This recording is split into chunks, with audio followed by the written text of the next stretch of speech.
സാധാരണ പൗരന്മാരിൽ നിന്ന് വിശേഷ പ്രത്യേക അവകാശങ്ങളോ അധികാരങ്ങളോ ഒന്നും മാധ്യമപ്രവർത്തകർക്കില്ല. മാധ്യമപ്രവർത്തകരായതുകൊണ്ട് നമുക്കറിയാം. പക്ഷേ ഒരു വാർത്ത റിപ്പോർട്ട് ചെയ്യാൻ വേണ്ടിയിട്ട് അവിടെ ചെല്ലുന്നു, ഈ അധികാരികളുമായിട്ട് സംസാരിക്കുന്നു, എന്നിട്ട് അത് ജനങ്ങളിലേക്ക് എത്തിക്കുന്നു. ഈ ഒരു അവകാശമൊക്കെ ഉണ്ട്.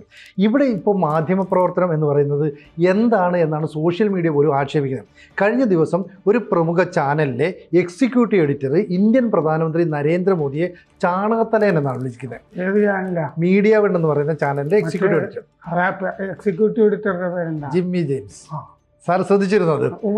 അതുകൂടാതെ ഈ പറയുന്ന പല മാധ്യമപ്രവർത്തകരും ഇപ്പം ചെയ്യുന്നത് ഡെസ്കിൻ്റെ നിർദ്ദേശം അനുസരിച്ച് എന്തോ പ്രവൃത്തികൾ ചെയ്യുന്നു. ഇതാണ് കണ്ടുകൊണ്ടിരിക്കുന്നത്. പല പുതിയ ചാനലുകളും വന്നപ്പോൾ അവരിപ്പോൾ ഈ പഴയതുപോലെ റിപ്പോർട്ടിങ്ങിലല്ല, ഡെസ്കിലിരുന്നു കൊണ്ട് വാർത്ത അവതരിപ്പിക്കുന്ന ഒരു ഗ്രൂപ്പ് ഡിസ്കഷനിലേക്കാണ് പോകുന്നത്. അതിൽ പല ആളുകളുടെയും അറിവില്ലായ്മ വ്യക്തമാക്കപ്പെടുകയാണ്. ഇവിടെ FCRI ബന്ധപ്പെട്ട്, അതിനുശേഷം ഈ പറയുന്ന വനിതാ ബില്ലുമായി ബന്ധപ്പെട്ട് പറയുന്ന കാര്യങ്ങളിൽ യാതൊരു വ്യക്തതയുമില്ല, അറിവുമില്ല. ശരിക്കും ജനങ്ങളുടെ മുമ്പിൽ എക്സ്പോസ്ഡ് ആകുകയാണ്. ഇവിടെ ഈ മാധ്യമപ്രവർത്തകർ എന്ന് പറയുന്ന ഒരു കൂട്ടർക്ക് ഒരു കാലത്ത്, ഇപ്പോൾ ഒരു MA ഒന്നും ഇല്ലാത്ത ഒരു മാധ്യമപ്രവർത്തനം ഇല്ല. ഇപ്പോൾ സാറിൻ്റെയൊക്കെ ഒരു കാലത്ത് എത്ര വലിയ വിലയുണ്ടായിരുന്നു. മാത്രമല്ല, ഒരു നാട്ടിലൊരു സംശയം ഉണ്ടായാൽ അല്ലെങ്കിൽ വിദ്യാഭ്യാസം തീർന്നിട്ടില്ല, അങ്ങനെയല്ല സാർ, അത് തുടങ്ങിയ സമയത്ത് വെച്ചിട്ട് അറിഞ്ഞത്. ആ സംശയങ്ങളൊക്കെ ചോദിക്കണമെങ്കിൽ ആദ്യം വരുന്ന ഒരു മാധ്യമപ്രവർത്തകൻ്റെ അടുത്താണ്. അന്ന് ഈ ഗൂഗിളൊന്നും ഇല്ല. അയാൾ റെഫർ ചെയ്ത് പഠിച്ച് പുസ്തകം വായിച്ച് അങ്ങനെ അറിവുകൾ നേടിയതാണ്. പക്ഷേ ഇപ്പോഴത്തെ മാധ്യമപ്രവർത്തനം തികച്ചും വ്യത്യസ്തമാണ്. കാരണം ഒരു ക്യാമറയുണ്ട്, അല്ലെങ്കിൽ ക്യാമറ ഓപ്പറേറ്റ് ചെയ്യാൻ കഴിയുന്ന 10ാം ക്ലാസ് വിദ്യാഭ്യാസം ഉണ്ടെങ്കിലും അയാൾ മാധ്യമപ്രവർത്തകനാണ് പറയുന്നത്. സോഷ്യൽ മീഡിയയുടെ അതിപ്രസരം ഒരു കാരണമാണ്. സാർ എങ്ങനെയാണ് ഇതിനെ ഒന്ന് വിലയിരുത്തുക? ഇത് ഈ ജിമ്മി ജെയിംസ് ഒരു വിവരവും പോലുമില്ലാത്ത ഒരാളാണ്. അത് നമ്മൾ മുമ്പും ഇയാളെ പറ്റി, ഇയാൾ എന്തോ ഒരു മണ്ടത്തരം, ചരിത്രപരമായ എന്തോ ഒരു മണ്ടത്തരം പറഞ്ഞപ്പോൾ ചർച്ച ചെയ്യേണ്ടി വന്നിട്ടുണ്ട്. ഞാൻ ഈ സാധാരണ ജൂനിയറായ ആളുകളെ പറ്റിയൊന്നും ഇത് പറയുന്നതല്ല. ഇയാളും അത് ഈ അരുൺകുമാർ എന്ന് പറഞ്ഞ ആളും അതെ, ഒരു വിവരവും പോലും ഇല്ലാത്ത ഒരാളാണ്. അരുൺകുമാർ മുമ്പ് ഒരു ചാനലിൽ ജോലി ചെയ്യുന്ന കാലത്ത് അവർ ഈ ചാനൽ ജോലിക്കാരെല്ലാവരും കൂടി ഓണത്തിന് വന്നിട്ട് ഓരോരോ കാര്യങ്ങൾ ഇങ്ങനെ പറഞ്ഞുകൊണ്ടിരിക്കുമല്ലോ. ഈ PP ജെയിംസ് ഒക്കെ ഉണ്ടായിരുന്ന ഒരു ചാനലിലായിരുന്നു അന്ന് ഈ അരുൺകുമാർ ജോലി ചെയ്തിരുന്ന. അന്ന് ഈ അരുൺകുമാർ പറയുകയാണ് ആ ഓണപരിപാടിയുടെ അകത്തെ ടിപ്പു സുൽത്താൻ കേരളത്തിൽ വന്നിട്ടേ ഇല്ല. ടിപ്പുവിന്റെ പടയോട്ടമൊക്കെ എന്തൊക്കെ ഉള്ളതാണല്ലേ. അപ്പൊ ഇങ്ങനെ ഈ ഒന്നും വായിച്ചിട്ടില്ല എന്നുള്ളത് ഇരിക്കട്ടെ, യാതൊന്നും വായിച്ചിട്ടില്ല എന്നുള്ളത് ഇവര് ഈ സംസാരിക്കുമ്പോൾ നമുക്ക് അറിയാൻ പറ്റും. പക്ഷെ ആ സംസാരിക്കുന്നതിന് മുമ്പ് ഒന്ന് സെർച്ച് ചെയ്തിട്ട് വരാമല്ലോ. ഇപ്പൊ ബിഗ് TVയിൽ കഴിഞ്ഞ ദിവസത്തെ ഒരു ചർച്ച ഇതുപോലെ തന്നെ കുറെ ആളുകൾ അങ്ങോട്ടും ഇങ്ങോട്ടും ഇവർക്ക് അറിയാവുന്ന മണ്ടത്തരം ഉണ്ടല്ലോ, ഈ മണ്ടത്തരത്തിന്റെ ഈ കലപില എന്ന് പറഞ്ഞിട്ട് ഭയങ്കര ബഹളമാണ് ഇവര്. അതിൻ്റെ അകത്ത് 3-4 സ്ത്രീകളും എല്ലാം കൂടി ഉണ്ട്, രണ്ടോ ആണുങ്ങൾ കുറവാണ്. ഇവരെല്ലാവരും കൂടി ഭയങ്കരമായിട്ട് കലപില എന്ന് പറയാണ്. അതായത് നമ്മൾ മാധ്യമപ്രവർത്തനമൊക്കെ നടത്തുന്നതായിട്ട് നമ്മൾ മനസ്സിലാക്കിയിരുന്നത് വായനക്കാരെ ഇൻഫോം ചെയ്യുക എന്നുള്ളതാണ്. അവർക്ക് വിവരങ്ങൾ കൊടുക്കുമ്പോഴാണ് അവർക്ക് കൗതുകങ്ങൾ ഉണ്ടല്ലോ, കൗതുകങ്ങൾ ജനിപ്പിക്കുന്ന സംഭവങ്ങൾ, അതൊക്കെ വാർത്തകളിൽ പെടും. വാർത്തകൾക്ക് ഒരുപാട് നിർവചനങ്ങളുണ്ട്. അത്തരം കാര്യങ്ങളൊക്കെ നമ്മൾ പറഞ്ഞു കൊടുക്കുക എന്നുള്ളതാണ്. അതുകൊണ്ടാണ് നമ്മൾ ഈ വനിതാ ബില്ലിൻ്റെ സമയത്തൊക്കെ നമ്മൾ കൃത്യമായിട്ട് കാര്യങ്ങൾ പറഞ്ഞുകൊണ്ടിരുന്നത്. ഇത് എന്നിട്ട് നമ്മൾ ആ സമയത്ത് ഈ മനോരമയെ പറ്റി പറഞ്ഞിരുന്നു, മനോരമ എന്താണ് ഈ കാട്ടിക്കൂട്ടുന്നതെന്ന്. മനോരമ എന്നിട്ട് NS മാധവനെ രംഗത്തിറക്കി കഴിഞ്ഞ ദിവസം. എന്നിട്ട് NS മാധവൻ ലേഖനത്തിൽ പറയുകയാണ് 50% കൂട്ടുന്നുള്ളതേ അമിത്ഷാ ഒരു ബില്ലായിട്ട് കൊണ്ടുവന്നിട്ട് ഇനി അത് കോൺഗ്രസ് പാസ്സാക്കുന്നതാണ് ആകെയുള്ള പരിഹാര മാർഗം. അപ്പം പറ്റിപ്പോയി തെറ്റ്, ഇനി അതിനെ തിരുത്താനായിട്ട് വേറെ തന്ത്രങ്ങൾ പ്രയോഗിക്കും. അപ്പം മലയാള മനോരമയുടെ ഈ വിവരവും ബോധവും ഇല്ലാത്ത ജോമി തോമസ് എന്നൊക്കെ പറഞ്ഞ് ഡൽഹിയിൽ നിന്നൊക്കെ എഴുതുന്ന ആളുകളൊക്കെ എന്തായി അല്ലേ? അവര് മര്യാദക്ക് എഴുതിയപ്പോരായിരുന്നോ ശരി ഈ 50% എന്ന് പറഞ്ഞ്? ഈ 50%ന്റെ കഥ ഞാൻ സിനിജിയോട് നേരത്തെ പറഞ്ഞിട്ടുണ്ട്. അത് ആ ബില്ലില്ലെങ്കിലും ആ ബില്ലിൽ അനുബന്ധമായിട്ട് വരുന്ന ഷെഡ്യൂളിൽ, ഭരണഘടനയുടെ ഇത്ര ഷെഡ്യൂൾ എന്ന് പറഞ്ഞാൽ ആ ഷെഡ്യൂളിൽ ആണ് ഉൾപ്പെടുത്തുക എന്നുള്ള ധാരണ നമുക്കുണ്ടായിരുന്നു എന്നുള്ളത് ഞാൻ പറഞ്ഞിരുന്നു. അപ്പൊ ആ 50% എന്നുള്ളത് അവിടെ മറ്റേ മേഘ്വാളും അമിത്ഷായും ഒക്കെ പറഞ്ഞു കഴിഞ്ഞാലേ അതെ, സമയം കഴിഞ്ഞാൽ നമുക്ക് അത് അങ്ങനെ മാറ്റി എഴുതാന്ന് വരെ പറഞ്ഞു. അതെ, കമ്മിറ്റ്മെന്റ് അല്ലേ അത് അപ്പൊ തന്നെ നടന്നേനല്ലോ. മനോരമ NS മാധവനെ കൊണ്ട് എഴുതിക്കേണ്ട കാര്യമൊന്നുമില്ല. മാധവനേക്കാൾ ബോധവും ബുദ്ധിയൊക്കെ അവർക്ക് അവിടെയുള്ള ആളുകൾക്കുണ്ട്. അവരതൊക്കെ ചെയ്തോളും. അപ്പം ഇയാളുടെ പ്രശ്നം, ജിമ്മി ജെയിംസിന്റെ പ്രശ്നം എന്താണെന്ന് വെച്ചാൽ ഇങ്ങനെ അങ്ങോട്ടും ഇങ്ങോട്ടും പോവുകയാണല്ലോ. അപ്പം ഈ ചെല്ലുന്നിടത്തെ നിറം മാറുന്നൊരു ജീവിയുണ്ട്, അതാണ് ഓന്ത്. അപ്പൊ ചെല്ലുന്നിടത്തൊക്കെ അവിടുത്തെ ആ അന്തരീക്ഷത്തിന്റെ നിറം അതിൽ നിൽക്കുകയാണ്. ഇപ്പൊ അദ്ദേഹം ജിഹാദി ആണ്. അപ്പോൾ ജിഹാദിയായിട്ട് ഈ വെറുതെ ഇങ്ങനെ സംസാരിക്കുന്നതിൻ്റെ ഇടയ്ക്ക് നരേന്ദ്രമോദിയെ എന്തോ കാര്യം പറഞ്ഞിട്ട് കഴിഞ്ഞ ദിവസം മറ്റേ രാഷ്ട്രത്തിനോട് നടത്തിയ പ്രസംഗം, അപ്പൊ ആദ്യം ഭ്രൂണഹത്യ എന്നൊക്കെ പറഞ്ഞിരുന്നില്ല. ആദ്യം പറഞ്ഞത് എങ്ങനെയാണ്, പെട്ടെന്ന് പ്രധാനമന്ത്രി രാജ്യത്തെ അഭിസംബോധന ചെയ്യുമെന്ന് കരുതിയപ്പം ഞാൻ വിചാരിച്ച് മേരെ ദേശവാസിയോ എന്നൊക്കെ പറഞ്ഞിട്ട് എലക്ഷൻ നിർത്തലാക്കാൻ പോവാണെന്ന് പറയുമെന്ന്. അങ്ങനെയൊക്കെ പറയാൻ കഴിയുമോ? ഒരു മാധ്യമ പ്രവർത്തകനല്ലേ, ഇലക്ഷൻ അങ്ങനെ നിർത്തലാക്കാൻ പറ്റുമോ? ഇനി അതല്ല, ആ പറയുമ്പോൾ ഡിമോണിറ്റൈസേഷൻ പോലുള്ള കാര്യങ്ങൾക്കൊക്കെ അങ്ങനെയാണെന്ന് അയാളാണോ പറഞ്ഞത്? അങ്ങനെ വല്ലതുമായിരിക്കുന്ന വിചാരിച്ചു എന്നൊക്കെ. അതെ. അപ്പൊ ഈ ചാണകത്തലയിൽ നിന്ന് എന്താണ് വരുന്നത് നമുക്ക് പ്രവചിക്കാൻ പറ്റില്ല. കേരളത്തിലെ മുഖ്യമന്ത്രിയെ കുറിച്ച് ഏതെങ്കിലും മീഡിയയിൽ ഇത്തരം ഒരു പരാമർശം നടത്തിയാൽ പിറ്റേ ദിവസം അയാൾ ജയിലിലായിരിക്കില്ലേ? അയാളുടെ വീട്ടിലേക്ക് ഈ അയാളെ രക്ഷിക്കാൻ ഒരു മാധ്യമപ്രവർത്തകരും വരില്ല.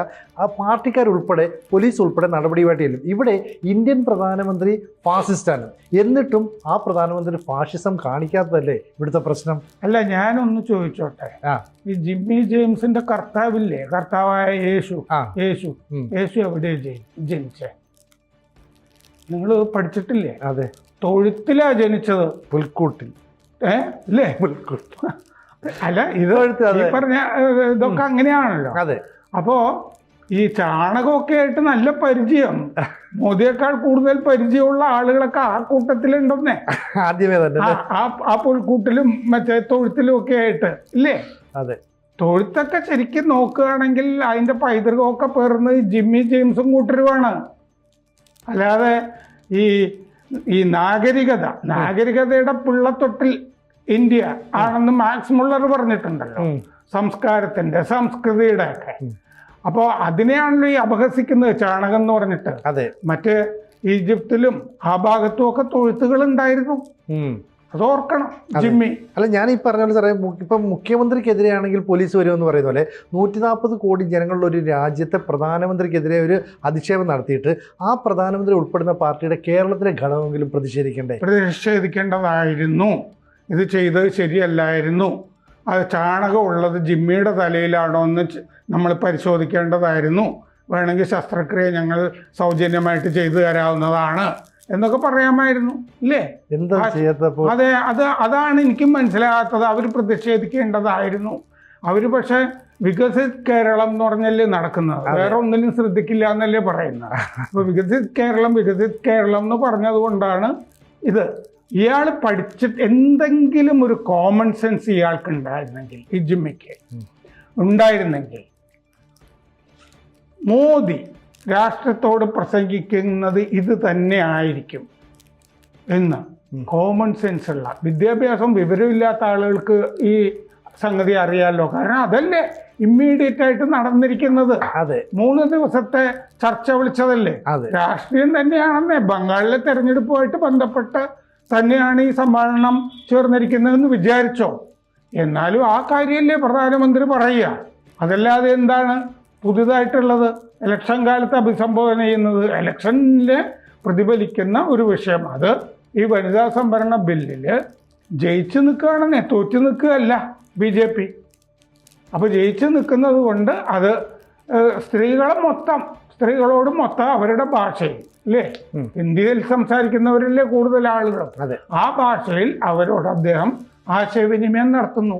അതല്ലാതെ വേറെ ഒന്നും മോദി പറയുമെന്ന് ഞാൻ കരുതിയിട്ടില്ല. അതാണ്.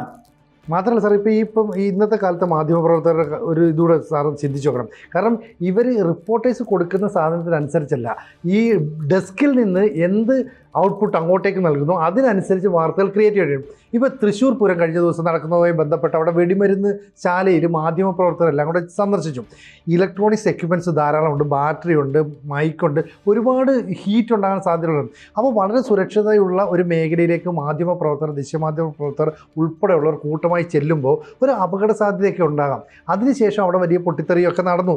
ഇത് അതുകൊണ്ടാണെന്നല്ല പറഞ്ഞത്. പക്ഷേ ഇവിടെ എങ്ങനെ പെരുമാറണം, ഏത് പെരുമാറണമെന്ന് പോലും ഔചിത്യബോധമില്ലാത്ത കുറേ ആളുകൾ മാധ്യമപ്രവർത്തന രംഗത്തേക്ക് വരുമ്പോൾ ശരിക്കും റേറ്റിങ്ങിന് വേണ്ടിയിട്ട് മാത്രം കാണിക്കുന്ന മോശം പ്രവണതയായിട്ട് അത് മാറുന്നില്ലേ? അത് ഈ നേരത്തെ തന്നെ മാധ്യമപ്രവർത്തകർ അവിടെ ചെന്നതിനെ പറ്റിയൊക്കെ വലിയ സംശയങ്ങളുണ്ട് കേട്ടോ. ഒന്നാമത് ഈ പഹൽഗാം വാർഷികമല്ലേ, പഹൽഗാം വാർഷികത്തിന്റെ തലേന്നാണ് ഈ അപകടം അവിടെ ഉണ്ടായിരിക്കുന്നത്. അതിനും തലേന്നാണ് മറ്റേ റിഫൈനറി അപകടം 80,000 കോടി രൂപയുടെ. അപ്പൊ ഇതിന്റെയൊക്കെ പിന്നിൽ എന്തെങ്കിലും ഒരു പാറ്റേൺ ഉണ്ടോ എന്നൊക്കെയുള്ള സംശയങ്ങളും ഒക്കെ ഉണ്ട്. ഇതങ്ങനെ ആക്സിഡന്റൽ ആയിരുന്നോ ഈ വെടിക്കെട്ട്? നേരത്തെ എന്തിനു മാധ്യമപ്രവർത്തകർ പോയി? അത് നേരത്തെ തന്നെ സന്തോഷ് ജോർജ് കുളങ്ങര പറഞ്ഞിട്ടുണ്ട്, ഈ 11 മണിക്ക് ശേഷം ഈ വെടിക്കോപ്പുകൾ അത് ഉണക്കാനിടരുത്, അത് അപകടമാണെന്ന്. രാവിലെ 11 മണിക്ക് മുമ്പ് അത്രയുമേ ഉണക്കാനിടാവൂ, അത് കഴിഞ്ഞ് അത് മാറ്റിയിടണം എന്നൊക്കെ ഉള്ളത്. അപ്പോൾ അത്തരം സംഭവങ്ങളൊക്കെ ഉണ്ട്. പക്ഷെ നേരത്തെ കൊണ്ടുപോയി ഈ സംഭവ സ്ഥലത്ത് നേരത്തെ മാധ്യമപ്രവർത്തകരെ എന്തിനു കൊണ്ടുപോയി എന്നൊക്കെ ഉള്ളത്, അതിനെപ്പറ്റി സംശയമുണ്ട്. പക്ഷെ നമ്മുടെ വിഷയം അതല്ലല്ലോ.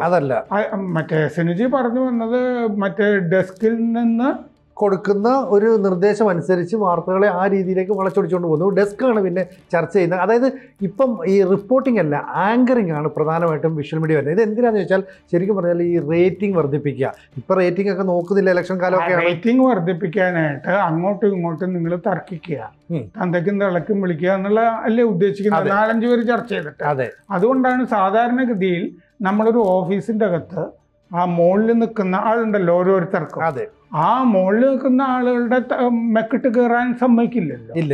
അത് നല്ല മറ്റേ പെരുമാറ്റ മര്യാദയിൽ പെടില്ല. ഇത് ആ മേധാവിയെയും ഒക്കെ ചീത്ത വിളിക്കുന്നതൊക്കെ കാണാം അല്ലേ? ഈ ചെറിയ ആളുകളും ജൂനിയർ ആയിട്ടുള്ള ആളുകളും ഒക്കെ. ഇതൊരു അധമ സംസ്കാരം ആയിട്ടാണ് എനിക്ക് തോന്നിയിരിക്കുന്നത്. അതുകൊണ്ടാണല്ലോ സാർ ഈ മാധ്യമപ്രവർത്തകരെ പിന്നീട് മാപ്ര എന്ന രീതിയിലേക്ക് അതൊക്കെ വന്നല്ലോ. കാരണം ഇവർക്ക് ഒന്നിനെ പറ്റി ഒരു ബോധവും ഇല്ല എന്നുള്ളത് നമുക്കറിയാം. ഏപ്രിൽ 16 വനിതാ ബില്ല് പാസ്സാക്കുന്നുണ്ടെങ്കിൽ ഇത് 2023 പാസ്സായതാണ് എന്നൊക്കെയുള്ള ധാരണ ഒക്കെ വേണ്ടേ?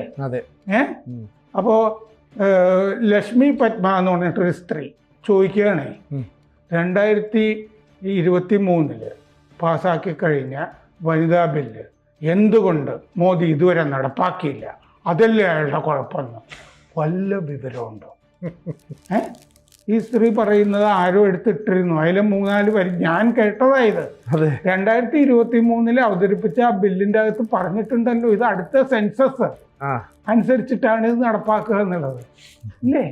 സെൻസസ് കഴിഞ്ഞിട്ട് എന്നുള്ളത് അതിൽ പറഞ്ഞിരിക്കുന്നതുകൊണ്ട് അങ്ങനെയല്ലേ ഇത് ചെയ്യാൻ പറ്റുള്ളൂ. അപ്പൊ അതിനു മുമ്പ് ചെയ്യാൻ വേണ്ടിയിട്ടുള്ള ഭേദഗതിയല്ലേ ഇപ്പൊ നടപ്പാക്കാൻ നോക്കിയത്. അപ്പൊ അറ്റവും മൂറിയും കേട്ടിട്ട് അതിനെ അങ്ങ് ചർച്ച ചെയ്തിട്ട് ഇതെന്തോ വലിയ സംഭവം. പക്ഷെ അന്നേരം ഈ മാധ്യമപ്രവർത്തകരുടെ അജ്ഞത ഈ പ്രേക്ഷകരുടെ മുമ്പിൽ അല്ലെങ്കിൽ ഈ സോഷ്യൽ മീഡിയ ഒക്കെ ഉപയോഗിക്കുന്ന ഇന്നത്തെ കാലത്ത് വിദ്യാർത്ഥികളുടെ മുമ്പിലടക്കം തുറന്നു കാട്ടപ്പെടുകയല്ലേ? വിദ്യാർത്ഥികളുടെ മുമ്പിൽ പോട്ടെ, ഇവർക്ക് ഈ അച്ഛനമ്മ എന്നൊക്കെ പറഞ്ഞ സംഭവമൊക്കെ ഉണ്ടാവില്ലേ?